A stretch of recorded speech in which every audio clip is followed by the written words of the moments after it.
السلام علیکم ورحمۃ اللہ وبرکاتہ۔ آپ سے مخاطب ہے پروفیسر قاری عبدالمنان زیگم۔ کتاب و حکمت یوٹیوب چینل پر آپ سے مخاطب ہوں۔ آج آپ کے سامنے قرآن مجید کا یہ 9واں پارہ ہے، سورہ اعراف ہے، اور آیت نمبر 136 سے لے کر 140 تک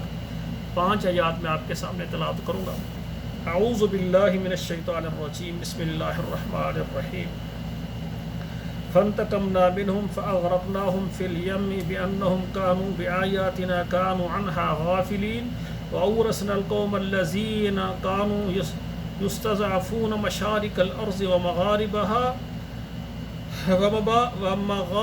التي باركنا فيها وتمت كلمة ربك الحسنى على بني إسرائيل بما صبروا ودمرنا ما كان يصنع فرعون وقومه وما كانوا يعرشون وجاوزنا ببني إسرائيل البحر فأتوا على قوم يعكفون على أصنام لهم قالوا يا موسى اجعل لنا إلها كما لهم آلهة قال إنكم قوم تجهلون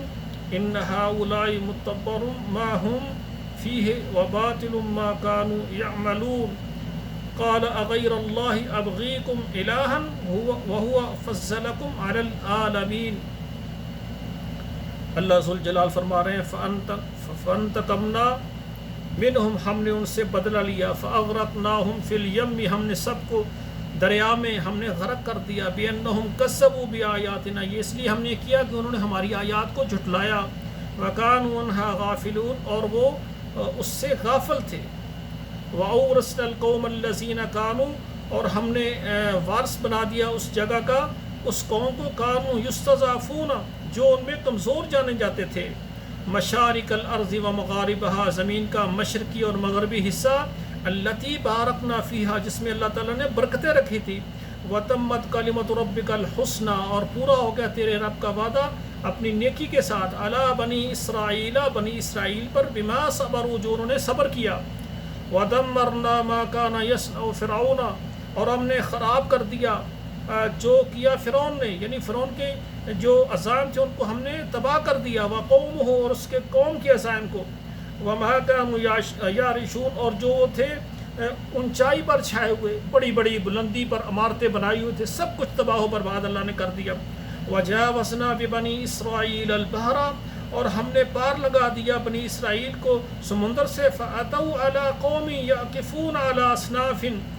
اور وہ پہنچے ایک قوم پر جو پوجتی تھی بتوں کو، قالوا یا موسیٰ اجعل لنا الہا کما لہم آلہہ، کہنے لگے اے موسیٰ ہمارے لیے بھی الہ مقرر کریں جس طرح ان کے لیے الہ ہے، اس طرح یعنی یہ کسی بت کی عبادت کر رہے ہیں، ہمارے لیے بھی کوئی بت مقرر کریں۔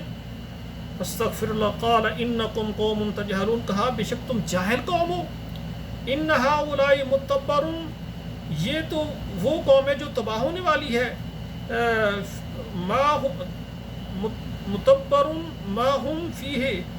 جو کچھ اس پہ ان کے پاس چیزیں یہ سب تباہ ہونے والی ہیں، وباطل ما كانوا يعملون، اور جو وہ کر رہے ہیں یہ باطل ہے، یہ شرک ہے، یہ بتوں کی عبادت یہ حرام ہے ہماری شریعت میں۔ قال اغیر اللہ ابغیکم الہا، کیا تم اللہ کے علاوہ معبود تلاش کرتے ہو، وهو فضلکم علی العالمین، اور اس نے تم کو جہان والوں پر فضیلت دی ہے۔ دیکھیں بنی اسرائیل پر اللہ ذوالجلال نے کتنے انعامات کیے، ان کو فرعون سے آزادی دی، ان کو اللہ تعالیٰ نے زمین کا وارث بنایا، بے شمار انعامات دیے، اور کیا کہنے لگے، دیکھا قوم کو کہ وہ شرک کر رہی، کہنے لگے وہ بتوں کی عبادت کرتی، ہمارے لیے بھی کوئی بت مقرر کر۔ اللہ کے پیغمبر کہتے ہیں یہ تو تباہ و برباد ہونے والے ہیں، عبادت صرف اللہ کی ہے، اللہ کے علاوہ کسی کی عبادت نہیں کرنی۔ تو میرے بھائیوں، میں اللہ سے وعدہ کرتا ہوں پوری زندگی اللہ میں تیرے علاوہ کسی کی عبادت نہیں کروں گا، اور مجھے سننے والے جتنے میرے بھائی ہیں سب میرے ساتھ بھی اللہ کے ساتھ وعدہ کریں کہ ہم نے ہر قسم کی عبادت اللہ کے لیے کرنی ہے، اللہ کے علاوہ غیر کے لیے ہم نے کوئی عبادت نہیں کرنی، اور ہم نے اللہ کے ساتھ کسی کے ساتھ شرک نہیں کرنا، اور جو اللہ کے علاوہ غیر کی عبادت کرتے ہم نے ان کو روکنا ہے، اور جو اللہ کے ساتھ شرک کرتے ہیں ہم نے ان کو متنبہ کرنا ہے، ان کو بھی روکنا ہے۔ اللہ ذوالجلال ہمیں ساری زندگی توحید پر کاربند رکھے۔ السلام علیکم ورحمۃ اللہ وبرکاتہ۔